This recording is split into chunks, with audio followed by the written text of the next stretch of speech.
Peace. Welcome to the culture here on the Black Star Network. I'm your host, Farajii Muhammad. Thank you so much for tuning in and being a part of the conversation. Folks, we got a lot to talk about. First and foremost, let's talk about the unfortunate and tragic story of an HBCU vice president who committed suicide just a few days ago due to workplace bullying and mental damage by her supervisor, the president of the HBCU.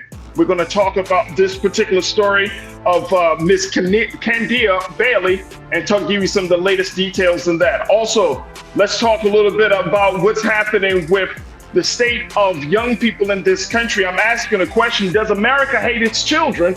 Based on a writer's view of where we are on how we're supporting children in this country compared to other countries. We'll have that conversation. Also, Florida redefines what defamation sounds like, looks like in a new bill, and what does that mean for Black America? We'll have that discussion. And later on, Kiki Palmer pens a love letter to mistreated Black women. Stay with us. It's all happening on today's edition of The Culture, right here on the Black Star Network. Let's go.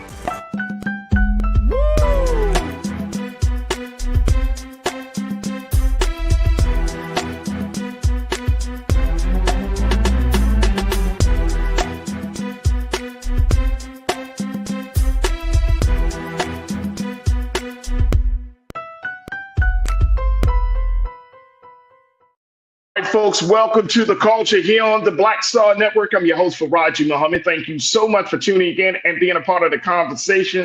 First and foremost, folks, happy Friday. Thank you so much for tuning in and wanting to jump in as we have all of these discussions about what's going on in Black America. Big shout out to the online culture crew that is gathering. That's right. That's gathering on various platforms. I see the culture crew is on the X platform, formerly known as Twitter. Also, you're on the Facebook platform, on Roland Martin's Facebook platform where we're streaming, and on Roland Martin's YouTube page where we're streaming as well. And folks are checking in all from around the country. I see you, Deidre Hall. Welcome back to the chat. Good to have you once again. Big brother Willie Frazier, looking forward to what you got to say. Cindy D, Pastor Damon Blissett at the Block Church is officially in the chat. The ABX girl, I see you. I see you. Pauline Hurt, Brian Christian, good to connect with you. My sister Janelle Fields, good to connect with you as well. My man Monkey Confessions, always good to hear from you. And folks, you could do the same thing as we're streaming live on Roland Martin's YouTube page, on Roland Martin's Facebook page. We're also streaming on our homepage at blackstarnetwork.com. Make sure you do your due diligence. Download the app for free on all of your devices. Follow us on social media. And more importantly, we ask that you just drop a little something in the bucket to help us power us through this digital space that we're in. So again, go to blackstarnetwork.com and stay in tune about what's happening in Black America. We're also streaming on Amazon platforms on a number of different spaces. Amazon News on your Fire TV. We're on Amazon Prime Video. So you can check us out on Prime Video app under Live TV and News. So you can find us on Amazon.com under Prime Video, then Live TV, then News. We're on the Freevee Network. You can find us now under News for Black Star Network, and on Plex TV 24 hours a day, 7 days a week. Just search for Black Star Network or find us under Live TV, the News and Opinion. All right, I am very excited because it is Friday, and we got one of our great new contributors that's going to be joining me in a moment. She is an author, she is an educator, she's an administrator, she is a motivational speaker, and I'm certainly happy to have her insight as we have these big discussions today. We're joined now by my sister, Kimberly Morrow. Kim, happy Friday. How you feeling today? Happy Friday. Oh, I'm feeling wonderful. Good, good. This is Dr. King weekend. Wonderful. Yes. As you can see, I'm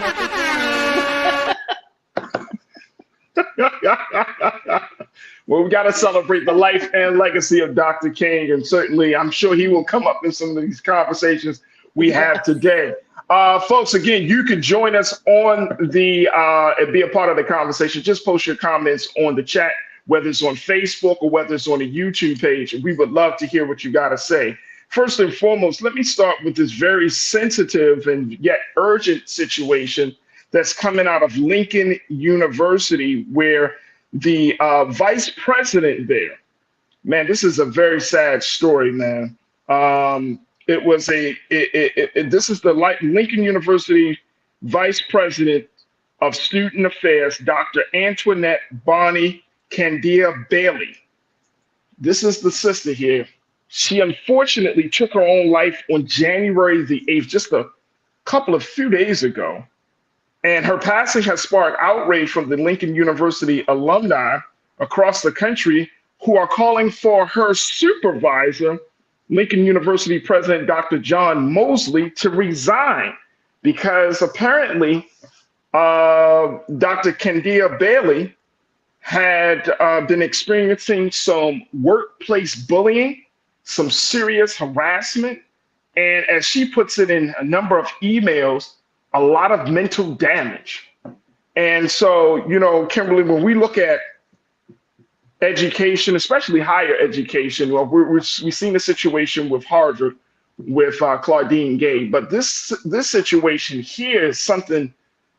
And I can't stop thinking about Claudine. I'm sure she can't stop thinking about how far things could have gotten with the circumstances of her resignation, just her being there, her tenure there for 6 months.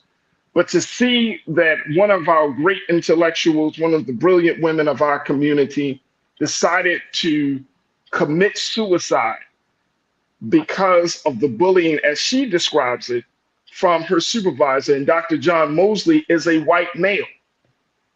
That's Dr. John Mosley right there, folks. This is such a sensitive, yet this, as I mentioned, this is an urgent situation. And I just want to share with you, crew, just some of the latest, just some of the words that Dr. Candia Bailey had penned just hours before she took her life, and even more so in a few emails. Let me just share this with you based on the reports that we have seen so far. This is coming from KRCG TV, and it shows that new documents written by Candia Bailey, let's put up this first quote, please, Lise, that these documents on the day she took her life outlining University President Dr. John Mosley as causing enough harm and mental damage. Multiple emails obtained by someone close to Candia Bailey and shared with KRCG show she sent emails to Mosley and the Board of Curators outlining her request for Family and Medical Leave, FMLA, and Americans with Disability Act, ADA, state that the relationship between her and Mosley went downhill due to her severe depression and anxiety. Additional emails revealed that when she made complaints about how she was treated to the Board of Curators, the board president wrote a response back to her saying, in part, please be advised, the Board of Curators does not engage in the management of personnel issues for Lincoln University and will not be taking further actions related to this issue. Now, Dr. Candia Bailey also wrote that she was intentionally harassed and bullied, and that after receiving a poor evaluation when she asked for help, Mosley ignored requests, failing to respond to emails, or when face-to-face, danced around the topic. This is a heavy one. This is a heavy one, Kim. Talk to us. What's your initial response? What are your thoughts as we hear this tragic story? And race is certainly a part of it, but we also know it's something that that happens all across this country with workplace bullying, harassment, and it doesn't just have to come from white men, white women. I've heard stories for black men, black women. Matter of fact, one of my colleagues mentioned that there's an actual Facebook page of people, of a community of folks who have experienced workplace bullying to the effect that it has caused a lot of, mental and emotional damage. So what's your take on this?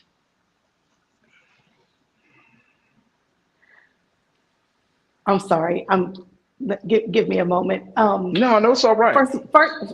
First of all, my heart goes out to her family, her friends, those who were close to her, because they lost someone in their lives that was clearly a presence and very strong person. And to the students of Lincoln University, my heart goes out to you all.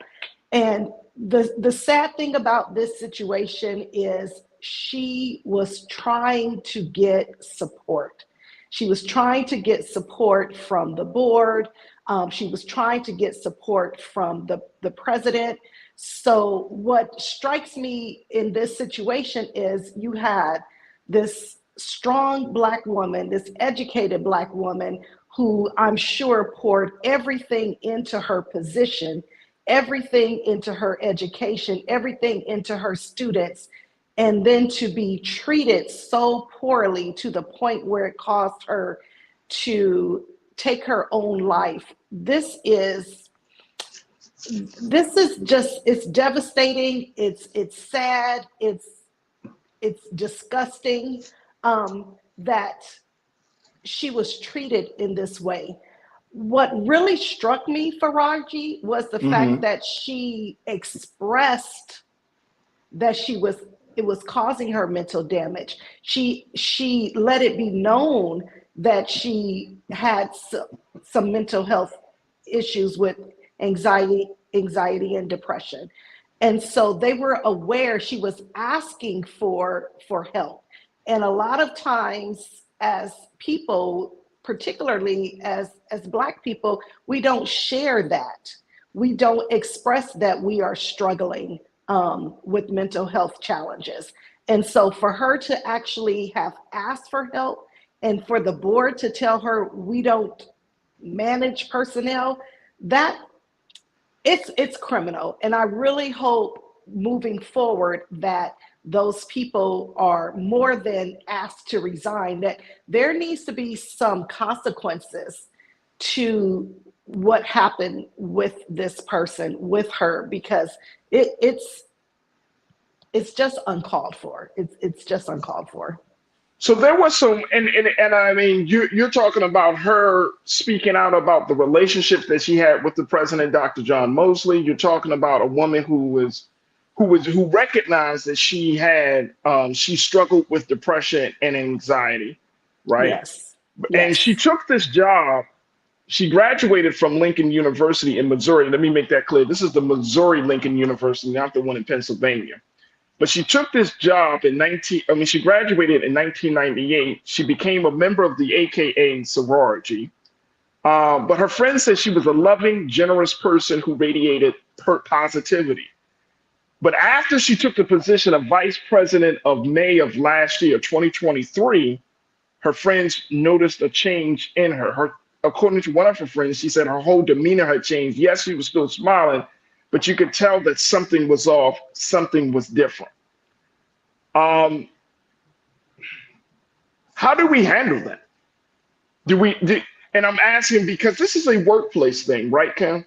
But at the end of the day, your job, your livelihood, your income, these things are all on the line. You got to think about all these things, especially when you feel like the person who is quote unquote responsible for you is the source of the problem. And then you're kind of like having to just deal with it on your own, kind of just like, I don't know what to do. How should the folks in her circle handle that? Because they notice a change. Well, I'll tell you what my mother told me when I was having issues with the job and it was starting to make me sick. And she looked at me, she said, if something happened to you tomorrow, those people, if you died at your desk, they would step over your body, put someone else in your place and keep on moving. I've heard that too. You cannot consistently just keep giving your all to a job that's not going to give you anything and that's actually causing you harm. I think it was in 2013, some girlfriends of mine, we actually did an intervention with one of our dear friends who was experiencing workplace bullying. And our advice to her was to leave that position. And a lot of times we don't want to leave the position because we love our jobs. We love what we're doing. We love the people we work with. And especially if you're in education, you love your students. And we want to, quote unquote, push through it. But at some point, we have to realize that we cannot push through it. we have to leave that situation. Now, of course, there are other measures that can be taken, legal remedies, of course, but honestly, self-preservation, we have to take care of ourselves. And a lot of times we don't want to do that necessarily because we have worked so hard to be in the position. We don't want to walk away from the job. Right. So, but like I said, we did an intervention with one of our girlfriends and we all told her she needed to walk away from that position. And did she do it? She did not. And it did not end well for her. Because she didn't want to walk away from it. And I didn't want to walk away from my position. I wanted to, no, the kids need me. These parents need me. They need me. And it cost me, it cost me my mental health. I ended up being hospitalized for suicide ideation. And it's very difficult. It's very difficult to walk away when you put so much time and energy and effort and money into getting where you finally are. This is what where you strive to be. So I would recommend anyone in a workplace bullying position, if you're trying to resolve it on your own, you really have to look at it. What's more important, my job or my life? Because sometimes that's what it comes down to, your Absolutely. job or your life. Kim, we got to take a quick pause. When we come forward, I want to share what the crew is saying about this tragic case. Folks, stay with us. Post your comments as we're up to sharing them. And I want to hear more of your thoughts around this story. And I'll share some more details as to the struggle that Dr. Kendia Bailey had went through just hours before taking her own life. Folks, this is a very unfortunate story, and it opens up the conversation about accountability, because now the students and community of Lincoln University is calling for the resignation of Dr. John Mosley as a result of this situation. So what's your take on that? Should he resign? Should he step down as president of Lincoln University? Stay with us. The conversation continues on the other side here on The Culture on the Black Star Network.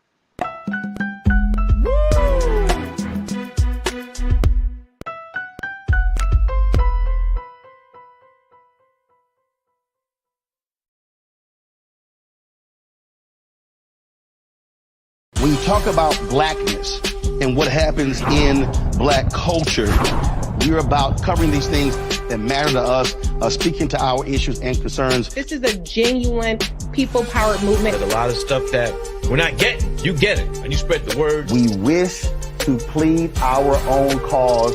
Too long have others spoken for us. We cannot tell our own story if we can't pay for it. This is about covering us. Invest in Black-owned media. Your dollars matter. We don't have to keep asking them to cover our stuff. So please support us in what we do, folks. We want to hit 2,000 people, $50 this month, raise $100,000. We're behind 100,000, so we want to hit that. Y'all money makes this possible. Checks and money orders go to P.O. Box 57196, Washington, D.C. 20037-0196. The Cash App is $RM Unfiltered. PayPal is R Martin Unfiltered. Venmo is RM Unfiltered. Zelle is RolandSMartin.com.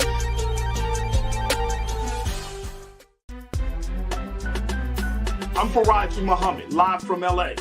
And this is The Culture. The Culture is a two-way conversation. You and me. We talk about the stories, politics, the good, the bad, and the downright ugly. So join our community every day at 3 p.m. Eastern and let your voice be heard. Hey, we're all in this together. So let's talk about it and see what kind of trouble we can get into. It's The Culture, weekdays at 3, only on the Black Star Network. Folks, Black Star Network is here. Oh, no punches! I'm real revolutionary right now. Support this man, Black media. He makes sure that our stories are told. I Thank you for being the voice of Black America, Roland. Stay black. I love y'all. All momentum we have now, we have to keep this going. The video looks phenomenal. See, this difference between Black Star Network and Black-owned media and something like CNN. You can't be Black-owned media and be scared. It's time to be smart. Bring your eyeballs home. You dig?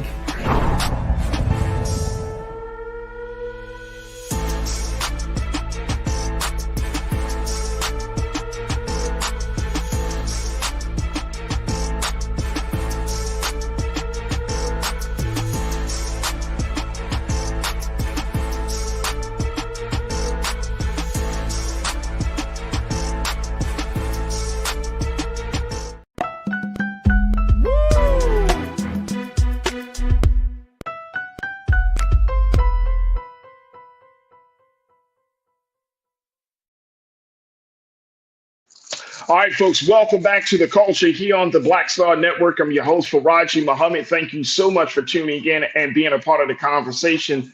As we're talking about a story that has taken social media by storm, Black Twitter, Facebook. I'm seeing so many folks on social media kind of pushing this story out to the forefront. So we wanted to do our part here on Black Star Network to make sure that this story, Dr. Kendia Bailey, doesn't go unnoticed. This is a woman. I want to put up her picture. There she is right there. She served as Lincoln University in Missouri. She was the vice president of student affairs, Dr. Antoinette Bonnie Kendia Bailey. She committed suicide on January the 8th as a result of workplace bullying and mental damage that she felt was imposed upon by her direct supervisor, Dr. John Mosley, who serves as the university's president. Now, students and members of the Lincoln University community is calling for the resignation of Dr. Mosley, since he was the one that's responsible, according to Dr. Kendia Bailey, where she said she was intentionally harassed and bullied by the university president. And even though she had put out this cry for help, this call for help, sent emails to the board of curators, and she tried to warn and try to let people know what was going on, it seemed like not only did Dr. Mosley turn a blind eye to her depression, her anxiety, her concerns, the board of curators turned a blind eye to her. And then at the same time, like her friends, they felt like something was happening, but they could not get to the bottom of it. And so, of course, there's a tremendous amount of guilt that her friends are feeling, saying that I could have maybe stepped in and done something. I'm wondering, from your vantage point as not just an educator, teacher in the classroom, but as an administrator, you have started your own school, you're a principal. And something like this, how when you're talking about this in a school space, higher education learning space, what is generally the proper procedures, the protocol for handling when there are personnel differences, when there are issues like this that could potentially be very, very harmful and deadly? How is that generally handled from your vantage point, Kimberly? I don't think it's handled very well in a lot of spaces. Honestly, it wasn't handled well in my space. A lot of times, this is the sad part. When you do share that you have some anxiety, some depression, you are really seen as you can't handle your job then. And it's not seen as, oh, we want to support you, we want to make sure you get help. Now, sometimes they may, oh, okay, if you go ahead and take some time, something like that. But behind closed doors, that's not the conversations that they're having. I've been in those administrative rooms where those are not the conversations. Then it becomes, they can't really handle their job. So, which is one of the main reasons why when I was having issues, because I'd been in the room when they had those conversations, when they talked about the other principals that had shared.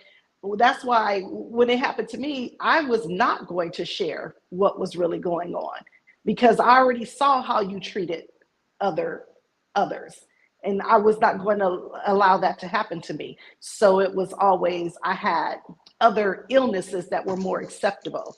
I thought I was having a heart attack, or, I was having, other issues that were looked upon as okay issues, as opposed to anxiety and depression. They didn't find out about that until I had been hospitalized, and it had to come up. But I don't believe that schools are equipped to handle it with their staff. Now, with students, it's different. With students, they handle it different with students. But with staff, I don't,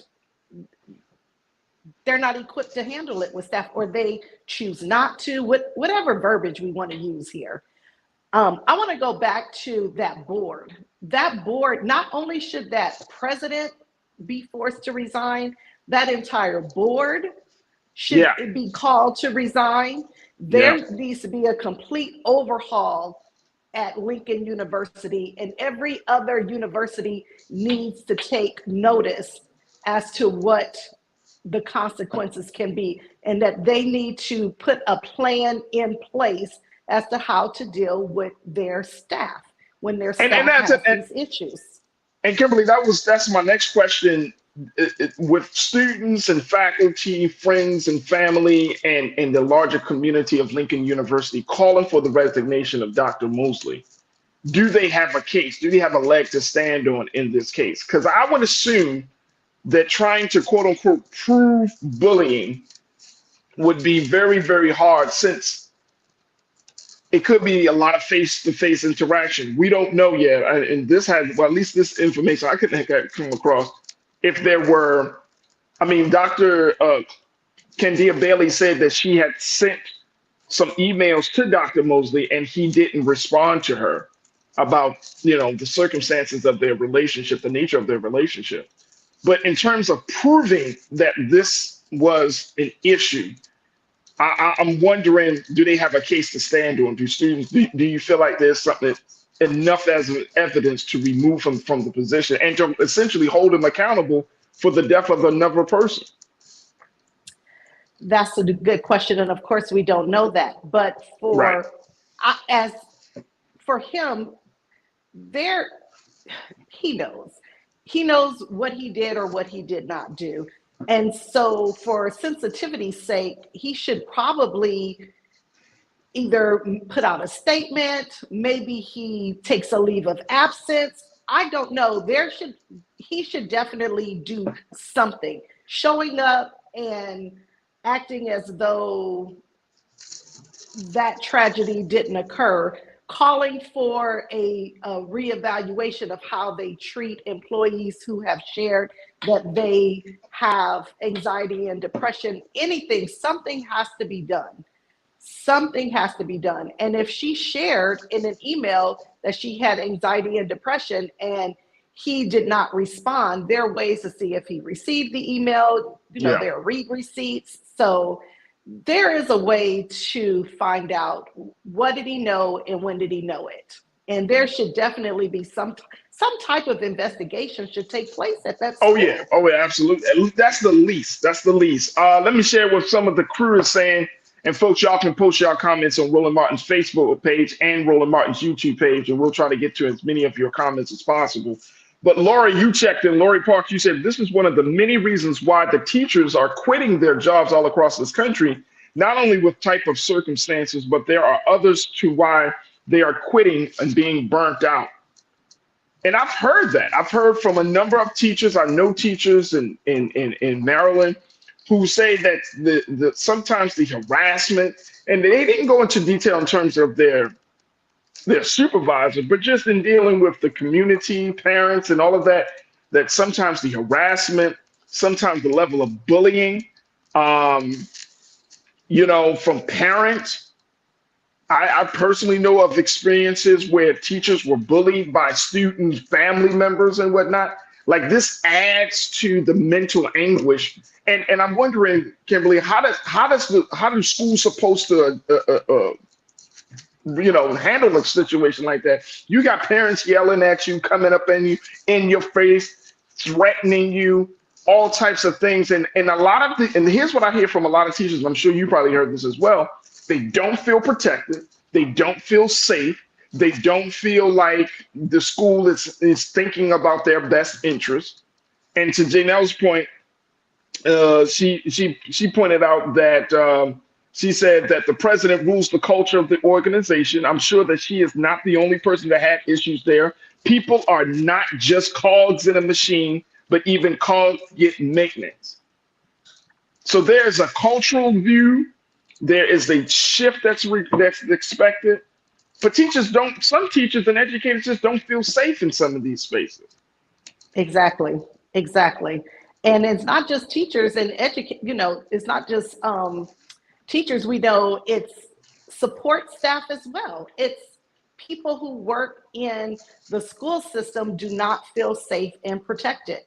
When I was a principal at a traditional public school, and some of my teachers if they had set up a conference with a parent, they would ask me to sit in on that meeting with them because they did not feel safe, but they knew that I would support them and I would not allow the parents to, go off on them. I would support my teachers.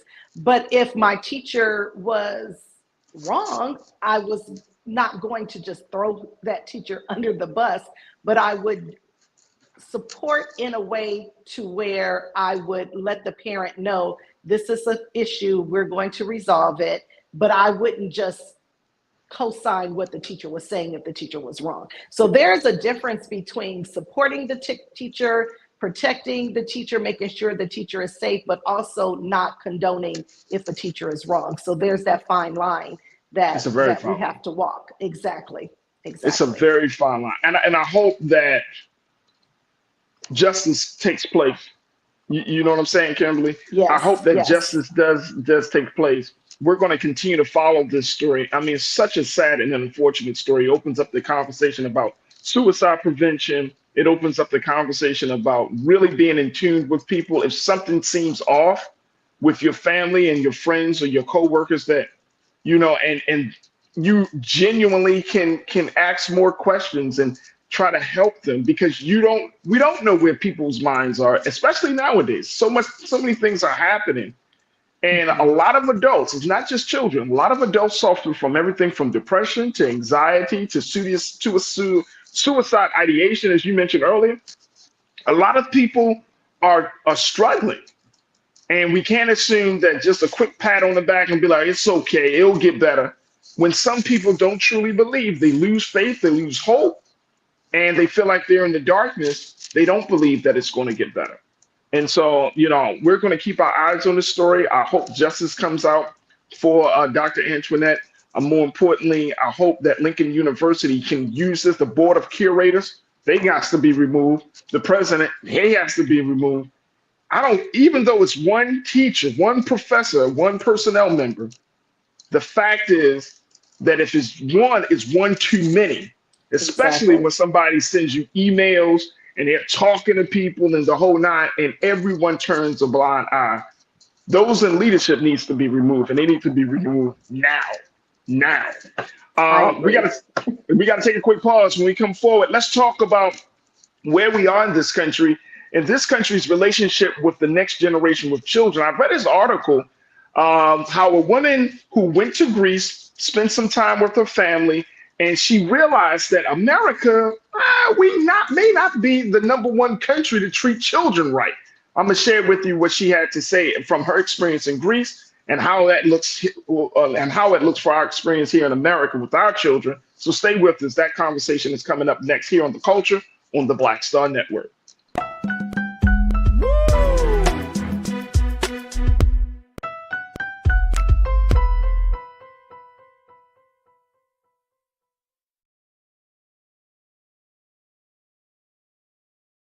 Pull up a chair, take your seat. The Black Tape with me, Dr. Greg Carr, here on the Black Star Network. Every week, we'll take a deeper dive into the world we're living in. Join the conversation only on the Black Star Network.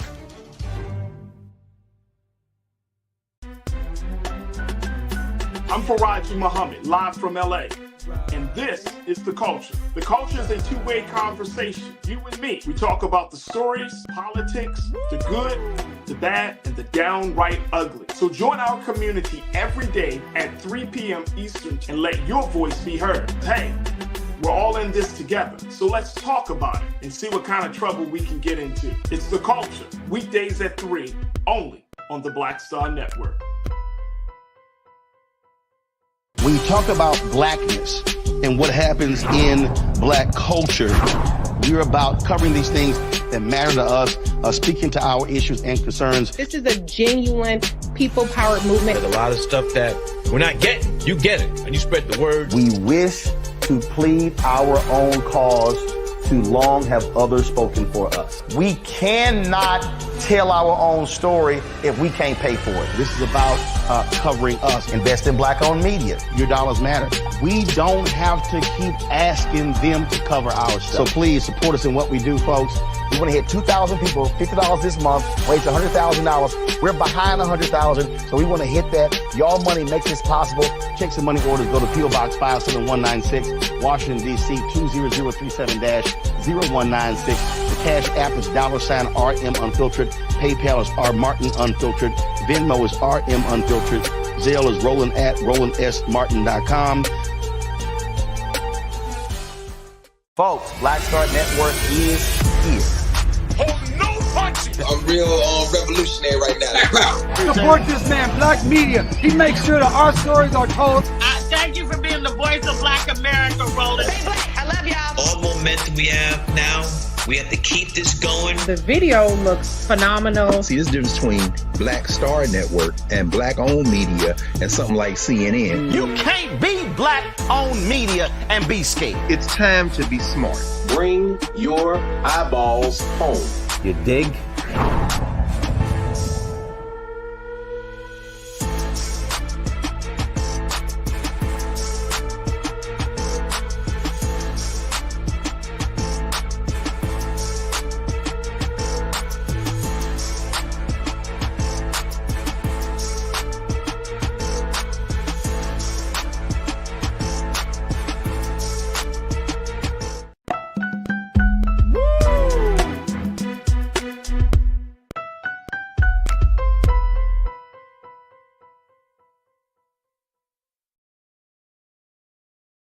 All right, folks, welcome back to The Culture here on the Black Star Network. I'm your host, Farajii Muhammad, joined by my sister, Kimberly Morrow, who is an educator, administrator, author, motivational speaker, and one of our new contributors here on The Culture. She'll be joining us on Fridays for a few weeks here in 2024, and we're really, really excited to have her insight as she brings so much to the conversation. And this is why I wanted to have this next discussion with you, Kimberly, because you are a woman who works with children. You understand. You like adults, but you love children. Right. So, Yeah. but there is this, and I always thought this was interesting. I saw this article last night and I started reading it and I was like, you know what? We need to talk about this because this is an article about the idea. Does America truly support love the children? Do we love children in this country? So I'm asking that question. Does America hate its children? And here's why. This article written by Lydia Kessling, she talks about her experience of going to Greece, spending time with her family there. And she says she was struck by a public attitude toward children that she seldom encounters in America. And that attitude is one of unequivocal support for children. And she said that, and she talks about that how in America, we socialize our children to see strangers not as helpers, but as threats. She said that we worried parents scour the Nextdoor app for loiterers and miscreants. Neighbors routinely call the police when parents let their children go outside. And she said, when kids aren't being treated as endangered, they're often viewed as a nuisance. She said, how many articles have I read about whether children should be allowed on airplanes or at weddings or in restaurants? She also said this, let me post this other quote here. Let's go to the quote one, please, Lise. Thank you. She said that every country has a share of adults who pose a threat to children, but the difference in how America treats its kids goes far beyond the "it takes a village" attitude that prevails in countries like Greece. She said virtually every other industrialized nation provides more government aid for their children than America does. She goes on to say, of the 38 countries that belong to the leading Western Trade Alliance, the US ranks number 32 in spending on early childhood. I'm gonna stop there. Kim, because I need your take on this. Do you get a sense as an educator, as one who loves children and likes adults, do you get a sense that we just don't have the best view of children in this country compared to other countries around the world? Yes, and let me just further that. So I've told you before, I'm a history teacher. That's right. That's the subject that I taught. And this is a conversation I would talk to my students about. In this country, we have a history of children were our workers. Up until 1938, there wasn't even a child labor law. And so children were expected to work. They were expected to work on a farm. They were expected to work. So She really, talks about that. Yep. right. So really, in this country of America, we have a history with treating our children as laborers, as commodities. And so, and I would tell my students, listen, in the quote unquote old days, if you couldn't contribute to the household, you were seen as a liability. So this is who we have been as a country. So when I hear it asked as a question, it's like, duh, this is what we're based on. This is what we're built on. But how did that happen, though? How did we get to that place, though, Ken? How did we get to a place where we hate our own seeds and our own offspring, right? Especially when we propagate that America, the future, the children are the future. You know, the great song, the great Whitney Houston said that the children are the future. And we sometimes promote that. But to your point, you're absolutely right that some of the policies and just the overall current attitudes and culture, we're not seeing the future as bright, right? And I'm just talking about, this is not just about the Black children or white children, but I just see it in people's faces. People are really annoyed. People, like my children, people always say, oh, your children are so well behaved. And I wonder to myself, like, well, my child is, we feed them 3 times a day and they go to the bathroom and, you know what I mean? It's like, they're not pets, they're human beings, right? And it's like, if your child is not well behaved, if your child is being a child, it's frowned upon. If your child is being silly, people in the supermarkets just, oh man, something needs to be done to that miscreant right there. It's really, really frowned upon. And I'm thinking to myself, when did this happen? Before you were born, before I was born, back in the 1800s, back in the 1700s. So it's just carried on. My parents came of the belief children should be seen and not heard. And so you have a good faction of the population that would like to go back to that period of time. There was a song out many years ago, or TV show, Children Are People Too. And my father would say, no, they're not. My father is 83 or 84 years old now. And he still has that belief, children are not people. So this is not so when I look at an article like that and I go, you're just now realizing that? That's my take on it. You're just realizing that? This is just what it has been in this country. And I would teach my students about that. I would have them pull up articles, show them where children were working in the factories. They had to work on the farm. They weren't expected to be in school all year round because they had to work on the farm. So I feel like in this country, we're actually trying to move backwards. So when I hear people say, let's go back to the old days, that's what you want to go back to, where children have to work. And they're even lowering the age that children can work. You read about that. And so it's it's as though they want to go back to this time period where children were laborers. And so That's when you interesting. say, why does America hate its children? When did it love its children? Like, that's what I want to know. As a whole, I'm not talking about pockets, and I'm not talking about some people. I'm talking about as a whole. Yeah. When did America love its children? I want to know when. Do you feel like, hey, Kimberly, do you feel like that is the attitude that Black folks in this country carry on? I mean, you talked about your father, but I'm just saying, do you feel like that's still the prevalent attitude for Black America, that we essentially don't see children as people, as another independent, critical thinking, mass of existence? I don't want to speak for all Black people, because I know you're not, but I'm just saying, you're an educator, so we are not a monolith. We're not a monolith. But I will say, it has been my experience, and I have seen and heard those things more so from our community, where we favor corporal punishment.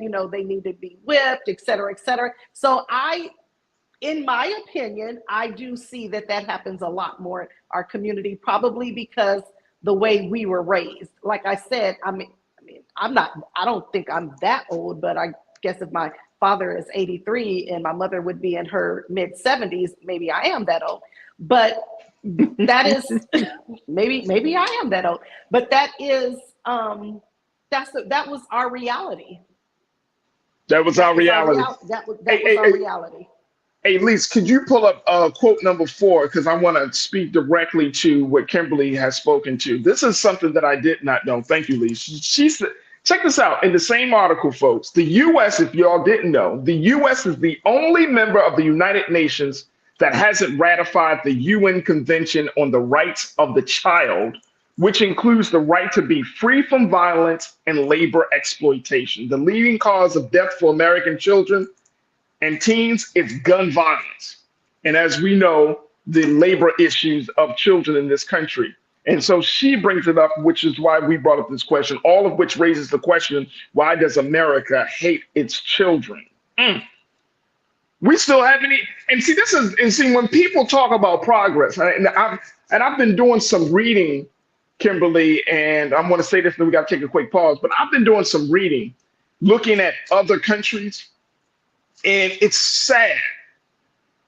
Crew, if y'all have not read on some of the progressive thinking and policies that other countries have, whether it's in Europe or some other parts of the world, it is truly, truly sad that America can boast, talk about American exceptionalism. We could talk about we're number one. And when you look at, when it comes down to human rights issues, when it comes down to civil rights issues, when it comes down to children issues, the education, America is lagging far behind. When it comes down to women's role, I was just read that there are 3 major countries that have a majority female leadership. America, we still haven't had a woman president yet.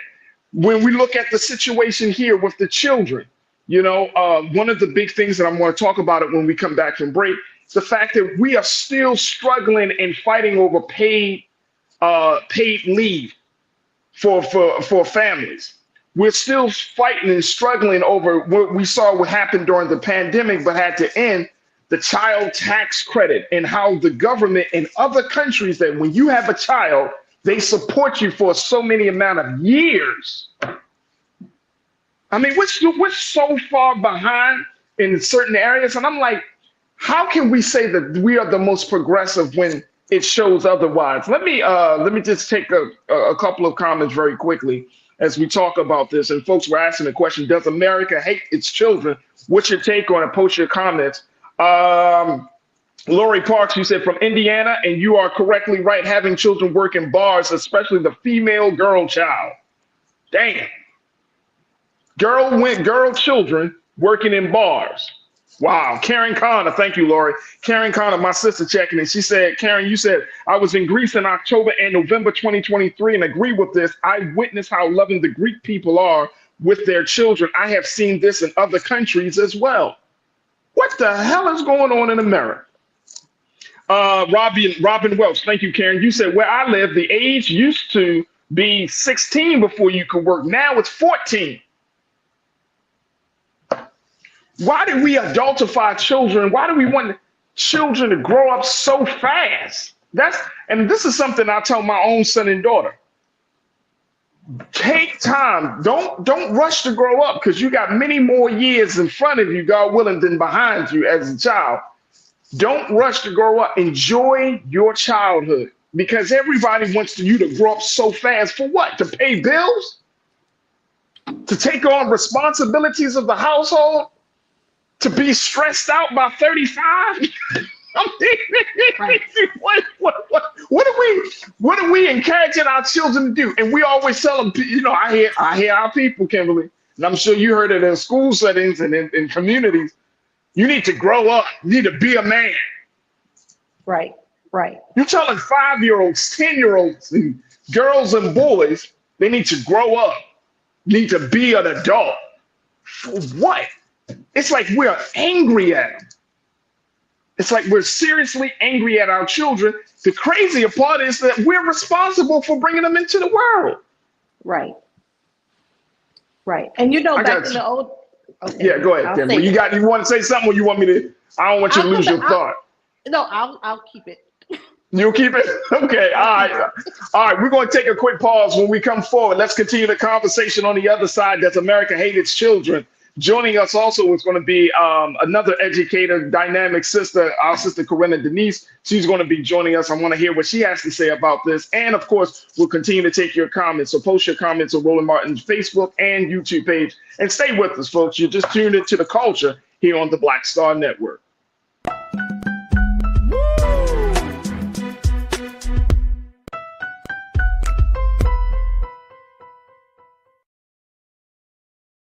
Hatred on the streets, a horrific scene, a white nationalist rally that descended into deadly violence.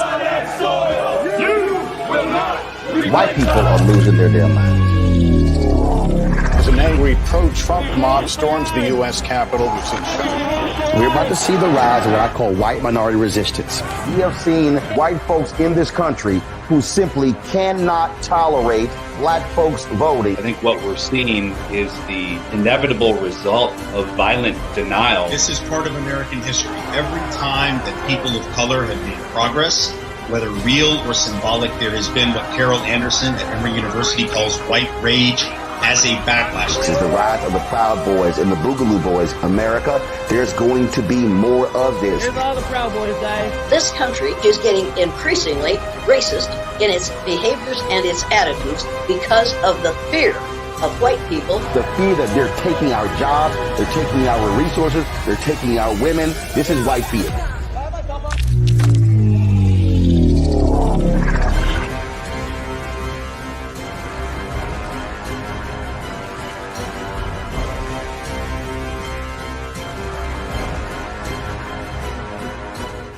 Pull up a chair, take your seat. The Black Tape with me, Dr. Greg Carr, here on the Black Star Network. Every week, we'll take a deeper dive into the world we're living in. Join the conversation only on the Black Star Network. When you talk about blackness and what happens in black culture, we're about covering these things that matter to us, speaking to our issues and concerns. This is a genuine people-powered movement. There's a lot of stuff that we're not getting. You get it, and you spread the word. We wish to plead our own cause. Too long have others spoken for us. We cannot tell our own story if we can't pay for it. This is about covering us. Invest in black-owned media. Your dollars matter. We don't have to keep asking them to cover our stuff. So please support us in what we do, folks. We want to hit 2,000 people, $50 this month, raise $100,000. We're behind 100,000, so we want to hit that. Y'all money makes this possible. Check some money orders. Go to P.O. Box 57196, Washington, D.C. 20037-0196. The Cash App is $RM Unfiltered. PayPal is R Martin Unfiltered. Venmo is RM Unfiltered. Zelle is Roland at RolandSMartin.com. Hi, I'm Dr. Jackie Hood Martin, and I have a question for you. Ever feel as if your life is teetering and the weight and pressure of the world is consistently on your shoulders? Well, let me tell you, living a balanced life isn't easy. Join me each Tuesday on Black Star Network for A Balanced Life with Dr. Jackie. We'll laugh together, cry together, pull ourselves together, and cheer each other on. So join me for new shows each Tuesday on Black Star Network, A Balanced Life with Dr. Jackie.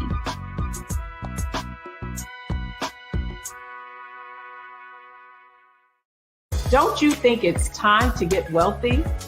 I'm Deborah Owens, America's Wealth Coach, and my new show on the Black Star Network focuses on the things your financial advisor or bank isn't telling you. So watch Get Wealthy on the Black Star Network.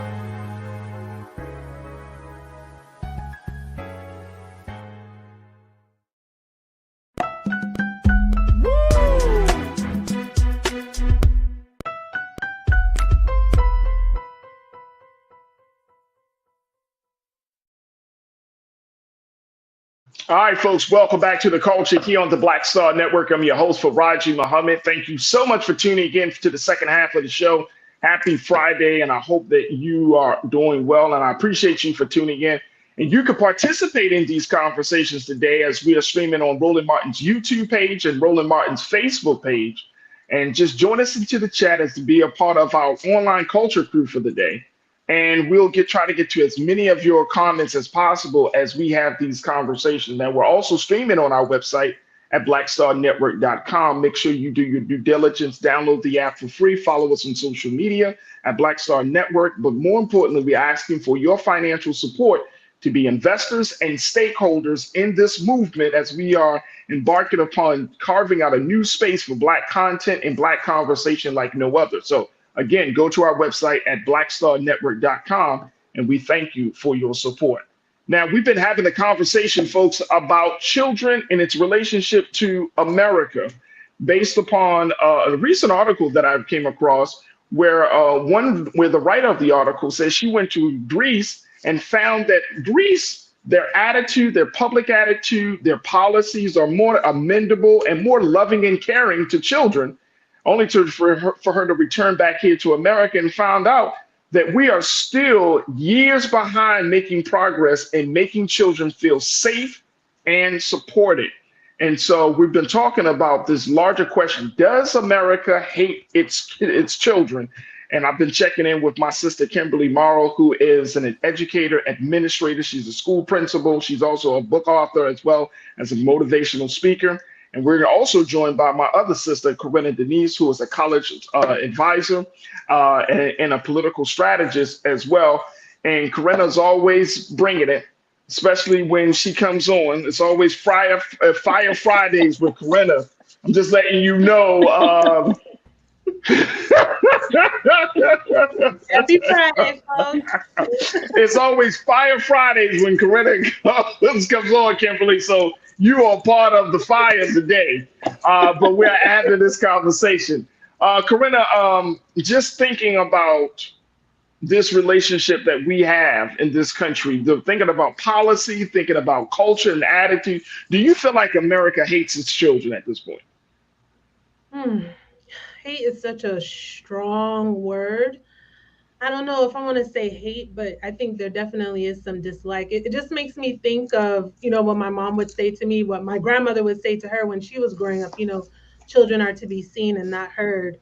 Damn, everybody's been told that. What the hell is going on in the Black people homes, man? Damn. People's conversation. Wait a minute, hold on, Corinna. Do we need to have like a therapy session or something? Because how come we got 3 Black folks, none of us grew up under the same household. We all been told, shut the hell up. Damn. Yeah. Crew, we can't keep telling our children to shut the hell up. Like, no, this is damaging. This is really a problem. I think a lot of it too, Farajii, is that in order for children to learn, something like respect, let's just say that, right? It also has to be demonstrated. The way that we talk to them. Now, I'm not saying they don't need discipline, But how do we speak to our children, right? Where we're trying to get the lesson that we're trying to implement, and for them to in turn, follow said lesson. So, we're not always speaking to them in a manner demonstrating respect. And I'm just giving my purview, especially as an educator, where sometimes it can get into that, that in a way where we're basically talking at them instead of to them, and making sure that they have a listening ear. Like, just to give an example, let's say maybe they need to do their homework, right? Instead of just telling them like, look, you better do this homework, get it done. Maybe sometimes give them a choice where they see they can't move away from doing the homework. Like, okay, it's time to do homework. Would you like to do it at your desk in your room, or would you like to do it at the kitchen table, right? So they know like they have a choice, but they're not getting out of the homework. But I think that children are to be seen and not heard. There are appropriate times for that, but then sometimes, we're not making them privy to things that they should know, or breaking it down in a manner in which they should understand. I do think children need to have some boundaries stuff in public, right? There's right. You got kids who are just off the chain, but not everything is actually in the parents' control. There are instances where that could happen. But I don't know if I want to say hate. I mean, I think it depends on how we view it, but I do think we need to make a conscious effort how we're speaking to kids, because children, in many retrospects, especially younger children, they're innocent. So they're like sponges, right? They're going to mimic things that we see or things that we do. And, more often than not, I know on yesterday's show, some of the conversation was about that pole dancing, right? And what's appropriate for kids. But it's like, if they see us mimicking adult-like behavior, right in their purview, they're going to think that's normal and go ahead and do it too. But, so I think and I agree with you clear about that. But I mean, I think there's a strong dislike. I think I need a little bit more before I go to hate. But I think we definitely need to work on demonstrating what respect looks like in order for kids to act respectfully. And I don't think we always do that as adults, because it sometimes just comes across as a reprimand, like, you're going to do this because I said so, rather than explaining that doesn't work. Why it's beneficial for them to do it. You know what I mean? Hey, let me just tell you, as a dad of a 10-year-old and a 4-year-old, who tell me through their facial expressions, man, you better get the F out of here with that mess. Certain things just doesn't work. Like, you can't just be like, just do what I say. I remember growing up under those rules. And, I didn't want to piss off my parents. I didn't want to piss off my dad. So, of course, I did it. But at the end of the day, it left a little bitterness in my mouth. You know what I mean? Like, it made me feel a certain way. Like, you don't want me to ask questions. You don't want me to get a better understanding. And I think that that's part of the issue, especially when you're talking about as a parent to a child. Like, is the issue to just tell them what to do, or is the issue to try to explain so they can understand why you decided to punish them, or why are you telling them to do a certain thing? So that way they can they can connect the dots for themselves. Because when you're not around as a parent, and they have to rely on their own thinking on how to handle themselves, whether they're with their friends or when they're out there in the streets, then you want them to be able to connect the dots. Like, I shouldn't do this because this is going to be the potential consequence, right? And I think you brought up a good point, Farajii. Like, basically that, are we explaining in a way where they understand, you did, this was wrong, and this is why you're being punished, or this is the consequence, or this is why I want you to do A, B, C, D, E, F, G, right? Are we always explaining? Sometimes we're just saying, no, you need to do it because I said so. And then in turn, the child doesn't understand why the parent is instructing them to do this, right? Because, and a lot of times I think, it's out of love that we discipline our kids. Hopefully, most of us. Hopefully, yeah, but I was saying hopefully. But at the same time, and there's going to be a time where they do try you, okay? So I'm not saying you're supposed to let them off the hook for that. But what I am saying is that, yes, initially we do need to explain so that they understand, so that they have the will to want to do the right thing, or to do the things that you're asking them to do. And here's the thing, Kimberly, and we got to take a quick pause after this, but here's the thing. I think a lot of that is due to lazy parenting. I think that we want to approach parenting because we got to, look, to be an adult parent in today's time, we understand that there are a lot of complexities and challenges, but lazy parenting. We don't want to take the time to really invest in some way, shape, or form in talking to our children, building that relationship, exposing our thought process to them. We're just like, you just do what just say what, just follow. Now, I teach my son, I try to explain to him my rationale behind making certain decisions. But then I also try to tell him, like, look, son, if there's ever an emergency, you're just going to have to listen. Like, take me on my word.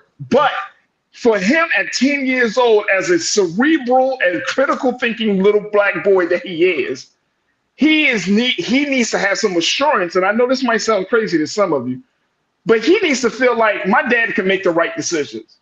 And so that is a challenge for some parents, because you're trying to force them to have faith and trust in your decision making. Because guess what? I think we all know children watch you. They watch everything you do. So if stuff is not happening, if the household is not operating at an optimal level, then guess what they're looking at? Like, damn, dad ain't or mom ain't paid the bill. like they're looking at, like, how are you making decisions? Talk to me, Kimberly. Well, I don't like the term lazy parenting. I think it's a lot of time parenting comes from you parent how you were parented. And I don't necessarily believe that they're trying to be lazy parents. I think they're parenting the way they were parented, or sometimes the opposite of how they were parented. But you're right, it does take work, and it does take a lot of work to actually be able to sit and discuss and explain to your child why you're having those expectations of them. And for many of us, that is just not how we were raised. My mother would say, you don't get to ask me why. Yep. And I remember those. She would frequently tell us, I will tell you what I want you to think. Don't now, let me ask you a question. Oh, wait, Kimberly, look, I'm gonna ask you this question, and I don't want you to, because I'm gonna just ask you this question. The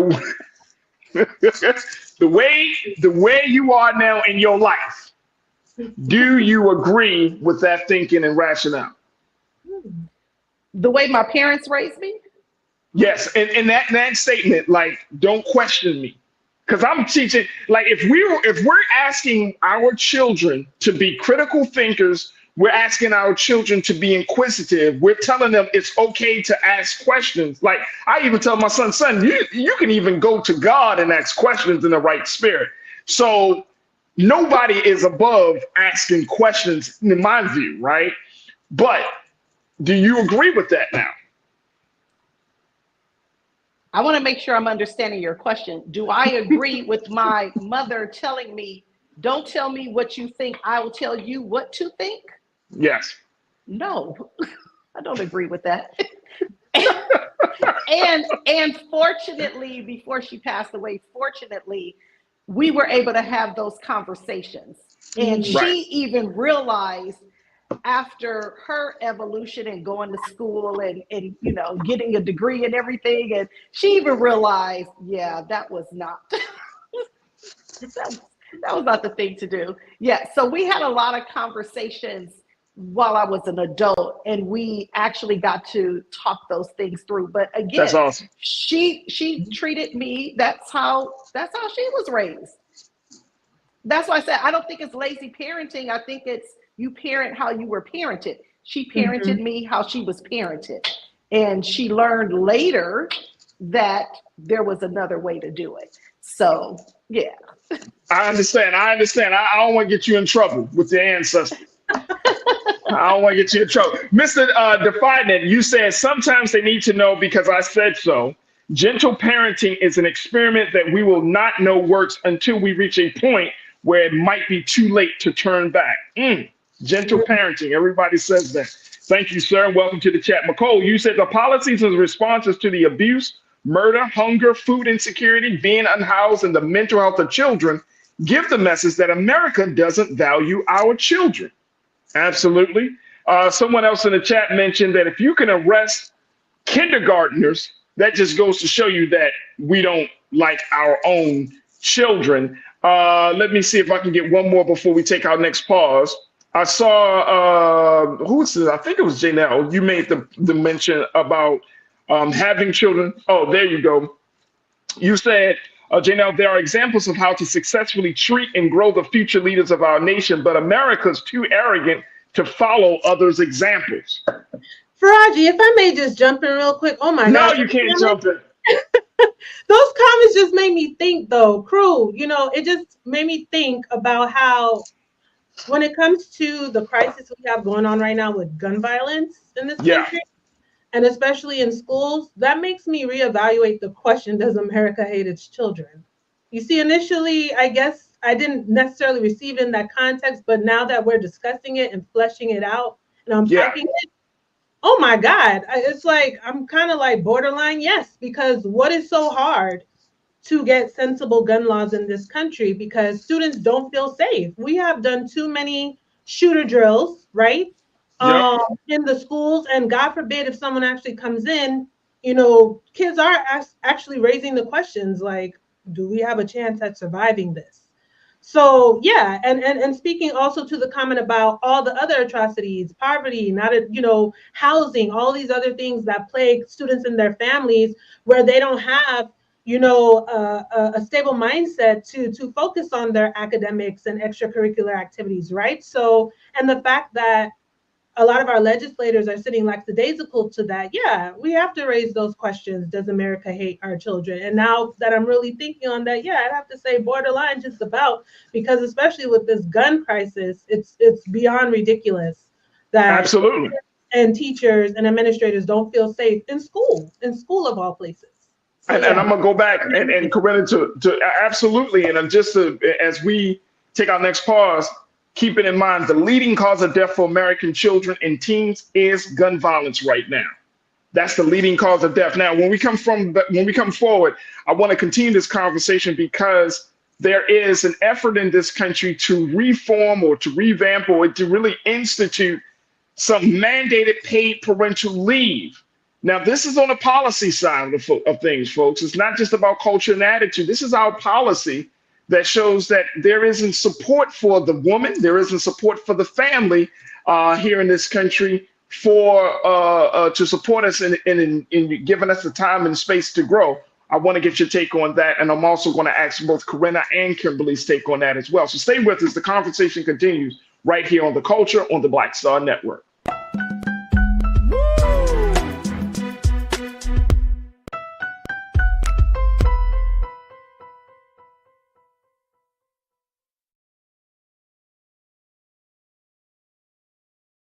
Pull up a chair, take your seat. The Black Tape with me, Dr. Greg Carr, here on the Black Star Network. Every week, we'll take a deeper dive into the world we're living in.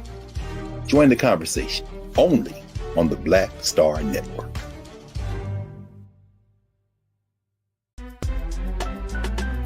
I'm Farajii Muhammad, live from LA. And this is The Culture. The Culture is a two-way conversation. You and me. We talk about the stories, politics, the good, the bad, and the downright ugly. So join our community every day at 3 p.m. Eastern and let your voice be heard. Hey, we're all in this together. So let's talk about it and see what kind of trouble we can get into. It's The Culture, weekdays at 3, only on the Black Star Network. When you talk about blackness and what happens in black culture, we're about covering these things that matter to us, speaking to our issues and concerns. This is a genuine people-powered movement. There's a lot of stuff that we're not getting. You get it, and you spread the word. We wish to plead our own cause. Too long have others spoken for us. We cannot tell our own story if we can't pay for it. This is about covering us. Invest in black-owned media. Your dollars matter. We don't have to keep asking them to cover our stuff. So please support us in what we do, folks. We want to hit 2,000 people, $50 this month, raise $100,000. We're behind 100,000, so we want to hit that. Y'all money makes this possible. Check some money orders. Go to P.O. Box 57196, Washington, D.C. 20037-0196. The Cash App is $RM Unfiltered. PayPal is R Martin Unfiltered. Venmo is RM Unfiltered. Zelle is Roland@RolandSMartin.com. Folks, Black Star Network is here. I'm real revolutionary right now. Support this man, Black Media. He makes sure that our stories are told. Thank you for being the voice of Black America, Roland. I love y'all. All momentum we have now, we have to keep this going. The video looks phenomenal. See, there's a difference between Black Star Network and Black-owned media and something like CNN. You can't be Black-owned media and be scared. It's time to be smart. Bring your eyeballs home. You dig?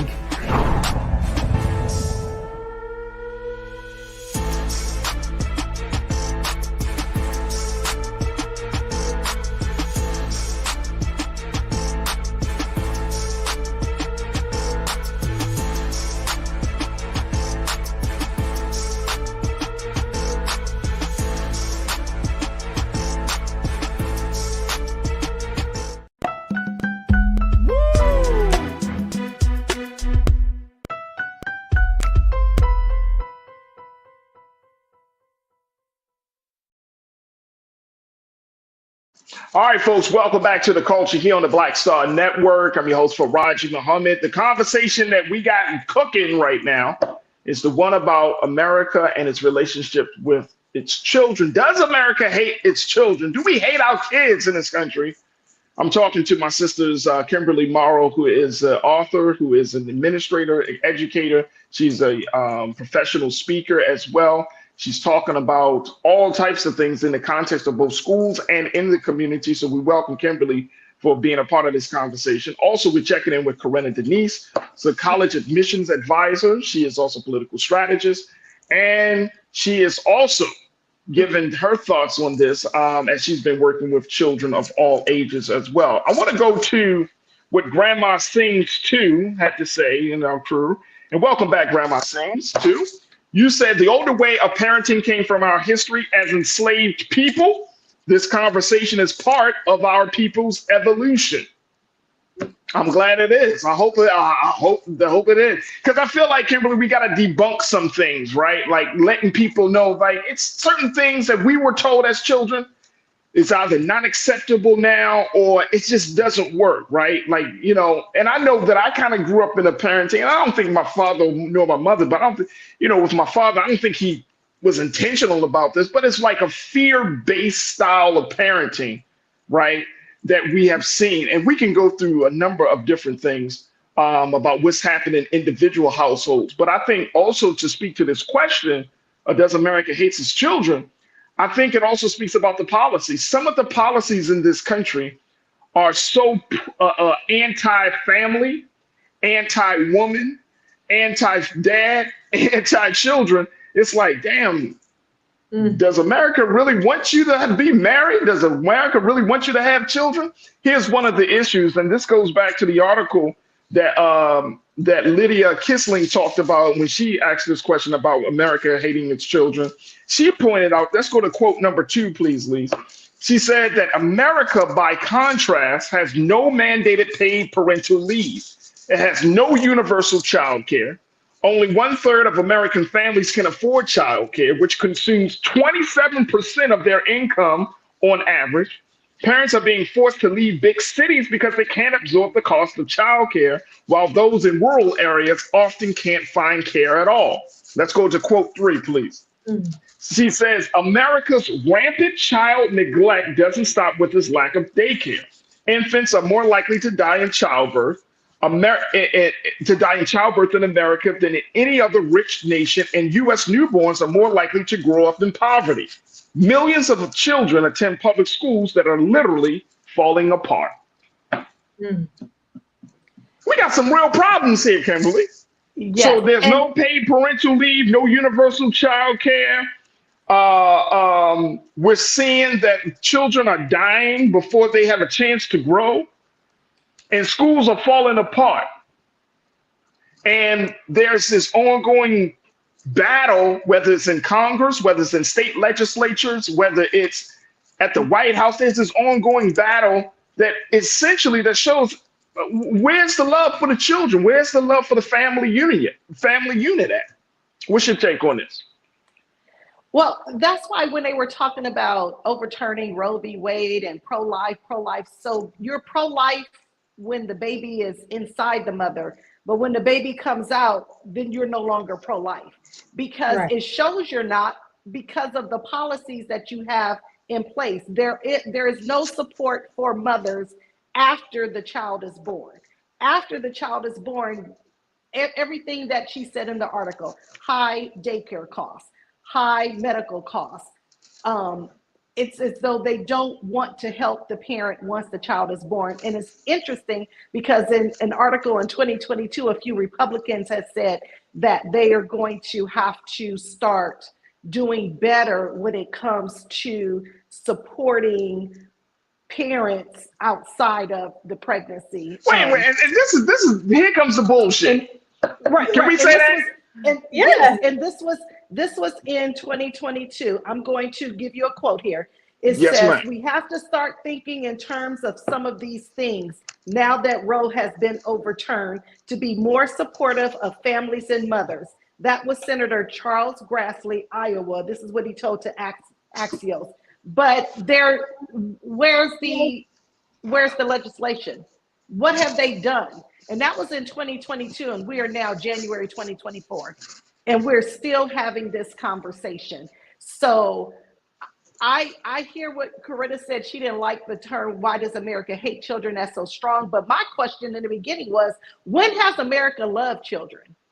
Well, you know what? I now that we're, like I said, now that we're really unpacking this, it really made me rethink, the question. And you know what? I think for context here, I think it's very important that we define America. Who is America? Because that can change depending on the room, depending on the conversation. And I will just define America right now for my point of view. If we're defining it based on who's the majority in that legislature right now, they want to strip, food SNAP programs, school lunch, you name it, right? They're taking away, banning history, taking away books, kids are now holding a phone more often, right? Or a tablet rather than picking up a book and reading it, right? So yeah, I feel you, Kimberly, on that. When has America ever loved our children? Like, I think we should reframe the question. But in terms of America, as far as the legislation that is lacking, schools falling apart, we both know as educators, we have come out of our own pockets, to pay for things or resources that our kids need. And we're begging, pleading like, hey, can you just make a little room in your budget this year for this? Like, I've only been asking you like the past 4 years. So more and more, yeah, I'm starting to feel like, yeah, do they hate our children? But I think you make the point of an even stronger question. When has America ever loved its children? Because there's so many examples that we can give where we have demonstrated otherwise. If you say you do, we don't see it when we have to be begging and pleading for resources. And we have all of these, things happening that we shouldn't have to deal with, like the gun violence, like to your point with the abortion, you care about the child supposedly when they're in the womb, but when they're actually here, a living, breathing vessel in the flesh, you could give a damn. Absolutely. And the paid parental leave is the issue that I'm seeing right now.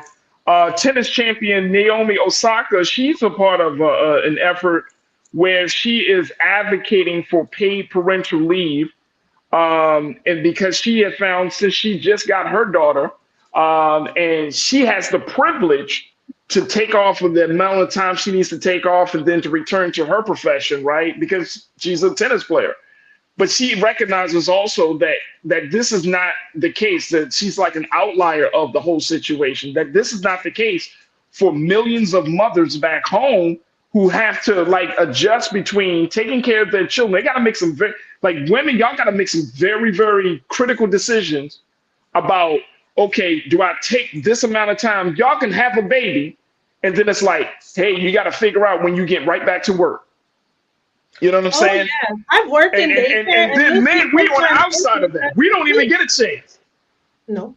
We don't even get a chance. There are countries, again, I'm going back to what I said earlier. There are countries in this globe that allow both mothers and fathers to take time to get adjusted to the new addition to their families, or to the, whether it's talking about a child being born, whether you're talking about somebody dying in the family, they give you allowances and they give you the time and the space to grieve.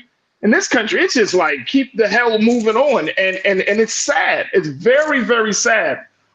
Nick, I'm gonna bring your stuff up here, Nick, because you said something, but I disagree with you.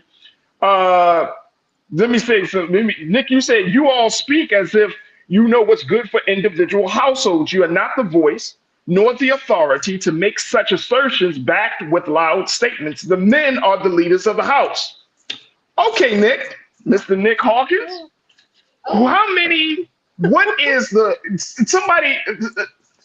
what's the percentage of women who are running households in Black America? Well over 70%.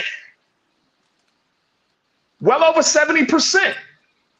So when we're talking about who is leading the household, say it again, Corinna.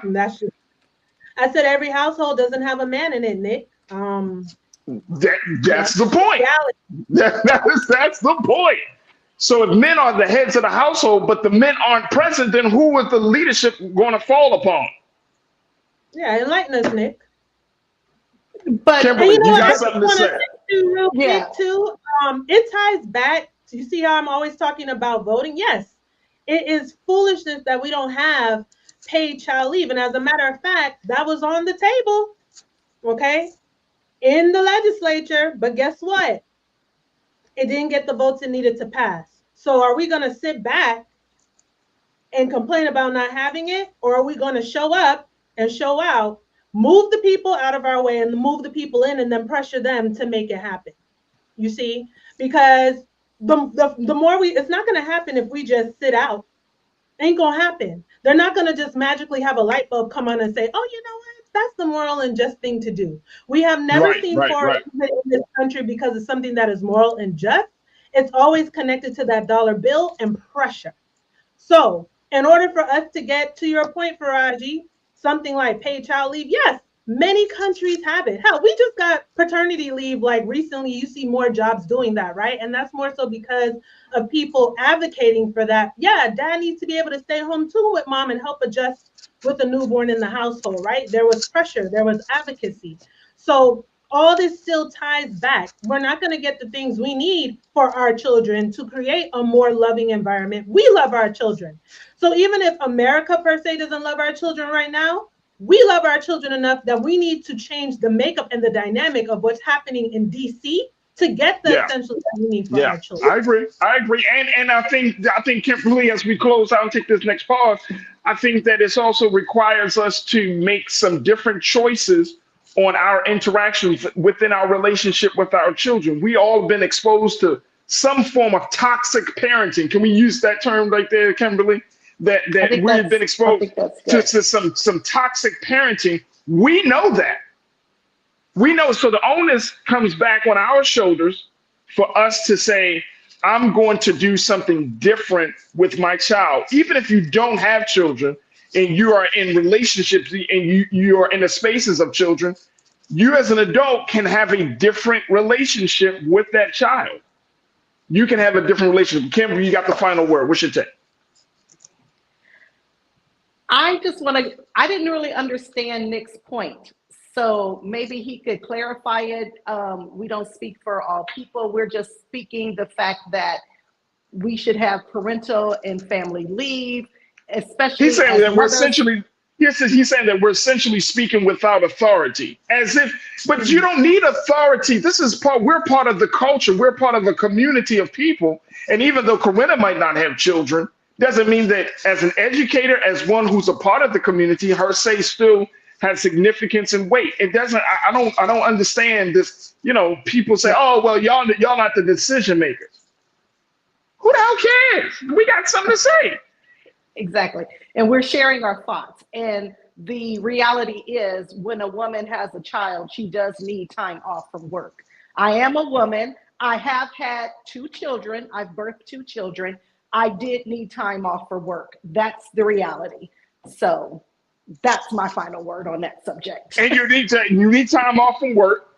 You should get paid for time off for work. You should be supported for time off for work. You need to, if the states need to have childcare, here's the one thing I've seen. I've seen this time and time again. And Kimberly and Corinna, y'all probably seen the same thing.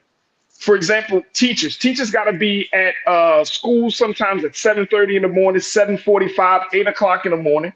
But if a single mother is a teacher of 2 or 3 children, even one child, what does a single mother who's a teacher supposed to do with her child that time in the morning? Yes, let me speak on that. Please let me speak on that. So my first year teaching, I was a single mother. We started at 7 a.m. So I had to be at work at 6:30, and I had to figure out a childcare situation that opened their doors at 6 a.m. And so that was very difficult, and I had to pay for her childcare as well. So when we talk about these things, we are speaking from a place of either personal experience, or this is our experience as educators, as people who are in this community. So what we say does have value. So yes, I had to be at work at 7 a.m. And how did you do that? This is very quick. Now you got me interested and curious. How did you manage? So you dropped her off at 6 in the morning? I had to drop her off at the daycare at 6 in the morning. So I was able to find a daycare that opened up early, that opened at 6 in the morning. And then, but there were a number of times, I'm not even going to lie, there were a number of times that I was late because trying to, get her to daycare and get to school. I was very fortunate my first year teaching. I had this principal who I explained the situation and he understood, and the students, God bless their hearts, they would be in class sitting in their seats starting the assignment, because I would leave the assignment on the board the night before. They would start the assignment, and I had this hater teacher next door who told security that I was always late. There's always That's crazy. There. There's always a hater. Yes, but my students were, and the security came up, he said, Miss Morrow, your students were quiet and they were working. And one student said, Miss Morrow told us she has to drop her daughter off, and she told us what to do. She told us to do our work until she gets here. Wow, absolutely crazy. And that is the situation that a lot of women, a lot of single mothers who are working in professional roles and just in general have to face each and every day in this country. And you can't tell me that this country loves the children. America loves the kids. No, they don't. America, we don't love the kids yet. Black America, we might love the kids more than the rest of America, just by a little bit. But I think if we change the conversation and the attitudes that we have, and I think, going back to our first point, Kimberly, seeing children as human beings. They're not props. They're not cogs in the machines. They are human beings that require development, care, love, time. And we can't talk about children are our future, because if that's the case, then our future looks quite bleak right now. It looks very, very bleak. Look, we got to take another pause. When we come forward, let's talk about Kiki Palmer, how she pens a love letter to mistreated Black women. I want to get my take from my sisters and hear what they have to say about this situation. Stay with us. It's The Culture here on the Black Star Network.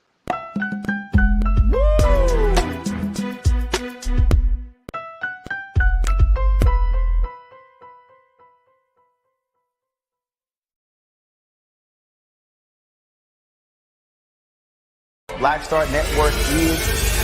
Oh, no punch! I'm real revolutionary right now. Thank you for being the voice of Black America. All momentum we have now, we have to keep this going. The video looks phenomenal. See, there's a difference between Black Star Network and Black-owned media and something like CNN. You can't be Black-owned media and be scared. It's time to be smart. Bring your eyeballs home. You dig? When you talk about Blackness and what happens in Black culture, we're about covering these things that matter to us, speaking to our issues and concerns. This is a genuine people-powered movement. There's a lot of stuff that we're not getting. You get it, and you spread the word. We wish to plead our own cause too long have others spoken for us. We cannot tell our own story if we can't pay for it. This is about covering us. Invest in Black-owned media. Your dollars matter. We don't have to keep asking them to cover our stuff. So please support us in what we do, folks. We want to hit 2,000 people, $50 this month, raise $100,000. We're behind 100,000, so we want to hit that. Y'all money makes this possible. Checks and money orders go to P.O. Box 57196, Washington, D.C. 20037-0196. The Cash App is $RM Unfiltered. PayPal is R Martin Unfiltered. Venmo is RM Unfiltered. Zelle is Roland at RolandSMartin.com.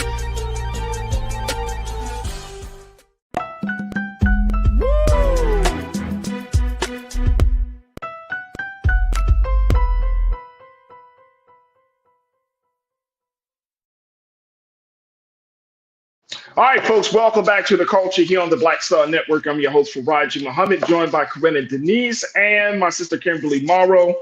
And I want to kind of get your take, sisters, on an IG post that Kiki Palmer had penned for mistreated Black women. She took to her Instagram to share an empowering message about the importance of loving yourself even when others can't or they choose not to. I want to share with you what Kiki had to say in this post. Let's put up that first quote, please, Lise. Thank you. When she posted, "How can I hate Black women when I date them?" This is the question that she said that men, Black men who date Black women will ask. She said, very easily, actually. So glad you asked the question. It's very easy to date someone you don't respect when you're looking for ways to feel better about yourself. She said, even if you are less successful than said woman, there is still a history of propaganda that tells you you will always be better than she is. This is based off of racial oppression and gender oppression. You may think you have created a win-win scenario for yourself to finally be better than someone. This is when the one-sided competition begins. Wow. Wow. This is something. Now, we know that Kiki Palmer, multi-hyphenated, she is an actress, she's a producer, she's a singer, she's doing all of these things, but her love life has been very, very rocky, especially when her baby's father, Mr. Darius Jackson, went on social media a few months ago and he tried to embarrass her by talking about the dress she wore to an Usher concert and saying, "You're a mom, though." And how that opened the door for a lot of people to chime in. Now she's at a point in her relationship with Darius Jackson where she had to get a temporary restraining order after documents were leaked alleging that he had been physically abusive to her on several occasions. She was also temporarily granted sole custody of their child, Leo Aldriton, their 10-month-old son. So now she's looking to take the power back and to say to other mistreated Black women, love yourself, care for yourself, think about yourself, and don't let them try to diminish your life. Corinna, what do you make of this? This is interesting to get from Kiki Palmer, and not the fact that it's interesting because it's her, but it's just like we really are in a time and place where, as she said, and I like how she said it, there is really a war between the genders, between men and women. And if we take it, even bringing it to home, between Black men and Black women, there is some real oppression, there's some real pain, there's a lot of tyranny, there's just a lot of heartbreak. What's your take on this? I think, too, with Kiki, I think she has revealed more in a very objective way of what she has experienced and is sharing her experience, especially penning this and speaking to us, right? Other Black women. And I appreciate that she raised the point that just because you're dating a Black woman doesn't mean you don't hate her or have some sort of, something against her, right? We see that happen in a lot of different situations, not just this, which she's speaking to. But I think she's trying to magnify the causes of that, right? Like why, even though we're in this relationship together, right, that you would still decide to mistreat me. And she points it out in the letter, right? Because of our history of racial oppression, particularly, let's just say in this country, right? But yeah, I appreciate that she's bringing an awareness. I'm surprised how open that she's been. I feel like, again, she is speaking very directly to us and sharing a lot of her experience, right, from an objective point of view. But yeah, it does happen. It kind of makes me think similarly to sometimes even with, you know, a white person, how they're like, well, how can I be racist? I have Black friends, you know, and you don't necessarily recognize some of the microaggressions or the mistreatment necessarily define just because I'm with you, it means that I'm not going to mistreat you or disrespect you. So I think she wanted to magnify that because I'm sure there was some feedback, you know, like, hey, you're in this same racial relationship. Why, you know, do you feel like you're being mistreated? So I definitely think there was a motivating factor there for her to pen that letter and to specifically point out that, hey, just because, you know, you're with a Black woman doesn't mean that you won't treat her. Oh, absolutely, absolutely, and I think Kimberly, that it speaks volumes that, you know, I'm seeing a lot more women kind of becoming more publicly assertive about who they are and not allowing quote unquote men to define who they are anymore. We're in a very interesting space, but I'm concerned though, Kimberly. I'm very concerned that the conflict between the sexes has gotten so white hot at this point. This is like, it's like, do we even want to come together to try to be in some type of mutual agreement, some type of mutual respect? I mean, this situation with Kiki and her baby father went from bad to worse. But there are a lot of relationships out there like that. And I think she brings up this point that just because you date somebody, it doesn't necessarily mean you respect them. What's your take? I agree with her. I've been in that situation, but I want to bring it to how can we move past that. So when I was a classroom teacher, and I had Black male students who had an immediate disdain for me. They just did not like me, and it was nothing that I did. What I learned very early on is they were projecting how they felt about the woman in their life, their mothers. And so when I realized that, and I was able to communicate with them and help them understand that they had some, you know, some issues there, and we were able to get to a different place.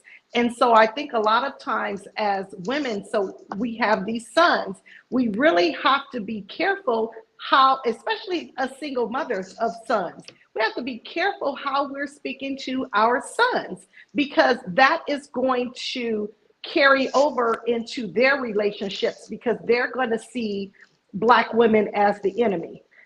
Because their mother talked down to them, cursed them out, belittled them, whatever the case may be. And I actually, I had that experience with my male students. You had that experience with your male student that what was the details? Oh, did I cut out or something? No, you're good. You're good. Go ahead. Yeah. So I would have male students that immediately had disdain for me. They did not like me. And it wasn't anything that I was doing, but as I would begin to talk to them, what I realized is they saw me as a Black woman who was like their mother. So I'm just another Black woman, their mother is a Black woman.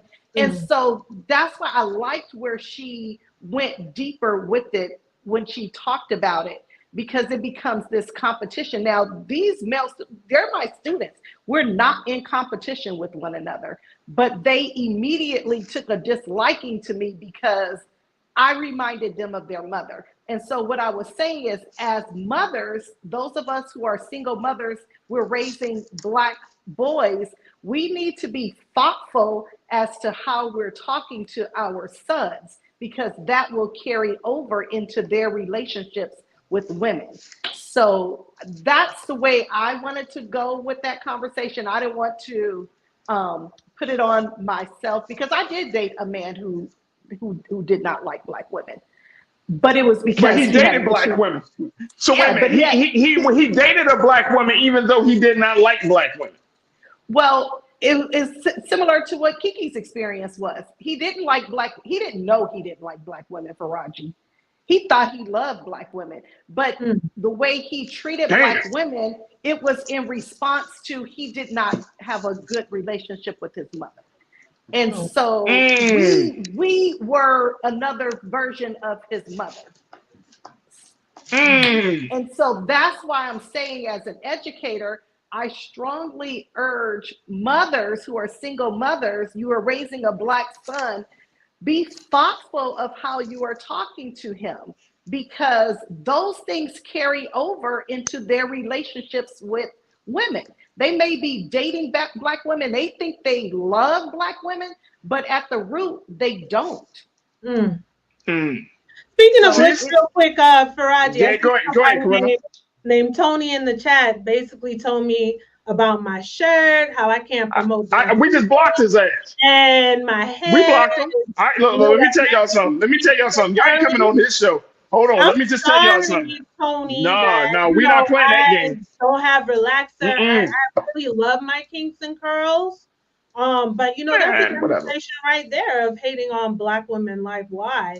You know, why? But see, that's the thing. That's the thing that Kiki was getting to, and Tony's ass is gone. He blocked, so we're not taking that, because I don't care what y'all say. We're not having that type of disrespectful comments in the chat here. And any of the crew members, man, y'all block his ass. That's just what it is. That's how we having these conversations, because we can't grow like this. If we want to continue to hold women down, if we want to continue to crap on men that are striving to grow out and to grow into a better understanding of themselves and understanding of women, then I can't deal with misogyny. I can't deal with this patriarchal bullshit that we hear from dudes like, man, what about it? Like, man, shut the hell up, bro. Because we have done so much damage. We have done so much damage. And to your point, Kimberly, if you are that damaged and that broken as a man, you need to be dealt with. You see what I'm saying? Like, there's no way. And what Kiki was talking about is a deep down self-hatred, because there's no way in the world you can tell me you love Black women and you beat on a Black woman or you cuss a Black woman out, but I love the sisters. Or I got a daughter. That doesn't mean nothing. To me, that doesn't mean anything. That means that you putting your daughter's future at risk. That's what that's telling me. Because you as a man have not been reprogrammed in your understanding of who you are and who she is. You see what I'm saying? But I get it. Like, we as men, we have to go through these things. The unfortunate part about it is that we leave a trail of tears from women because of the foolishness, the madness, and all of the trauma that we have experienced, right? And sometimes some of us have experienced trauma at the hands of Black women and Black girls. And that leads us into our adult life. So there's a lot of complexities to the situation. But back to the point about what Kiki was saying is that if you don't have, it's so damaging, and this is the concern I have, Corinna, it's so damaging to this point now where we can't even have conversations. We can't even talk about this without misogyny, without trauma. And yeah. And if we can't have these conversations with each other, like how we have in this space, which in many ways I find it to be sacred, because we can have certain conversations on here, unlike in other places in mainstream media, then where do we have the conversations? You know, and then we're just so quick to go into defense mode and make such disparaging comments, right? Instead of taking the time to listen and to understand. So that's true. Absolutely. And I think that for a person like Kiki, as we close out, for a person like Kiki to have the platform, she's a Golden Globe winner as well. I have forgot to mention that she just recently won the Golden Globe Award. So we got to mention that. I mean, this is the thing. And I'm seeing a trend, and we've been talking about it. We can talk about it with Simone Biles' husband, Jonathan Owens. We talk about it with Jonathan Majors. We talk about it with Darius Jackson. We're seeing this growing sentiment among young Black males that say, no, I'm the man, so you're supposed to listen and respect me at all costs, without having space for a woman to say, wait a minute, hold up. we're supposed to be partners in this process. We're supposed to be in this thing together, and you just want to take over with no vision. See, that's the thing. You know what, that's the Farajii? thing. No That's vision. the problem right there. We got a lot of grown boys. I'm gonna just say it, rather than men. Oh yeah. You know, that's a conversation for another day. That's all. And go ahead, Kimberly. And that's exactly what I was saying. You have boys who have been damaged, and now they're trying to take on these adult relationships, and they haven't healed. They don't even know they're damaged in some cases, but they need to heal before they start embarking on a relationship with a woman, because she's ready for a grown man, not a boy. And unfortunately, like Corinna said, we do have a lot of that. We have a lot of men who haven't healed. Absolutely. And Sister Debbie, you brought it up at this point. Sister Debbie, thank you so much for checking in. You said the woman carried the bulk of the responsibility of taking care of the children and the home. So brothers, don't be mad at her if she's tired and of doing all this, plus work a job too. I'm just saying. Come on, Sister Debbie, talk to her. Mm-hmm. See what I'm saying? See, you got to qualify yourself for leadership. If you want to be the quote unquote the man, you want to run things, you got to qualify yourself. You can't expect her to take care of the house, take care of the kids, pay the bills, and then you talking about you the man. Come on, bro. Come on. Where we get that from? Too, right? And you know, all like a match what we're bringing to the table. It's really not that.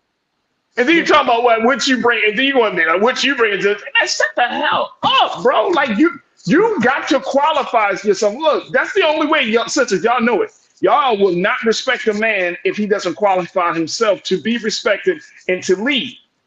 That's right. And that's what I've been taught. Like, you got to put in some work. You got to put in some time. You got to make a sacrifice, because Black women do it every day, B. Black women do it every day. And we gotta change the narrative and the conversations about this. And I know some of the brothers in here, they're probably like, man, you sound like, man, whatever. I don't care. I don't care. I don't care, because I see it every day. Black women, y'all. And you got to, but see, this didn't happen overnight. Look, this didn't happen. I had women to tell me and to help me to grow into an understanding of things, right? The person in my life, my children's mother, she helped me to understand some things about myself and to understand the struggle of women and the role of women. My mother and grandma, like, you have to grow into that. And I think as a man, at some point, you got to say, man, this old school thinking of our role and responsibility is so outdated that it's damaging. It's no longer effective. It's no longer helpful or useful. So, you know, if you want to be a man has to be willing to say, you know what, I was wrong on a couple of things. Let me regroup. Let me try to do something different. And then trust me, she's gonna treat you a lot better when you say, I'm sorry. Okay, everybody quiet now, y'all. Let's end the show right here. When you have the floor, like I said, you always demonstrate your love for us, Farajii. It's all good. For that, okay? It's all good. It's all good. Look, Corinna, Denise, Kimberly Morrow, I appreciate y'all so much, sisters, for joining me each and every Friday. I'm always looking forward to the conversation. Corinna, how can folks find you? Talk to us. Feel free to follow me at Ren_Ren84 on IG. And I always want to throw in the scholarship plug. Get paid to go to college. We are sharing information and wealth of knowledge how to get scholarships. There it is right there. Make sure y'all follow Ren on social media. She always doing something, posting something. She be coming up with pictures that some of y'all say, oh, she look like this, but then she posts a picture. You're like, damn, Corinna, where you? Right? Where you coming? Damn. There it is. Kimberly, talk to us. How can people follow you and your work? You can follow me on Instagram at Kimberly A. Morrow. Okay, I'm just getting started on this, so you know. Oh my God! Bear with me. Kimberly, we're gonna need you to step up in 2024. I got to step up my game on IG. I do. Or you can go to my website, kimamorrow.com. Absolutely. There it is, man. Dynamic sisters doing some great work, working in the spaces of education and empowerment for our peoples. Kimberly Morrow, thank you. Corinna, Denise, thank you for being so good for the culture. God willing, we'll see each other next week. Have a great weekend. And you too. Have a great weekend. All right, folks, that's going to do it for us. We got to head on out. But I truly appreciate each and every one of you for being a part of the conversation. Big shout out to the X crew. Big shout out to the Facebook crew. And, of course, big shout out to the YouTube crew. And we're going to just continue to have these discussions. Look, we got a long weekend. Dr. King is going to be celebrated. Take the time to not only reflect on what the great life and legacy of Dr. King, but put in some work. Volunteer. Go out to some part of your city and do some work. Connect with your neighbors. But let's start doing the work to use what Dr. King laid down as the foundation, and let's put it into practice. So big shout out to Dr. King. And of course, we're going to be having a show on Dr. King Day as we celebrate the great life and legacy of our dear beloved leader and brother. And I look forward to reconnecting with you then. But folks, make sure y'all stick around. 6 p.m. Eastern Standard Time, Rolling Martin Unfiltered. As always, never be afraid to challenge what's wrong. Stand for what's right while being yourself in the process. God willing, we'll talk on Monday for another exciting edition of The Culture right here, only here, exclusively here on the Black Star Network. Have a great evening. Talk to you soon. Peace.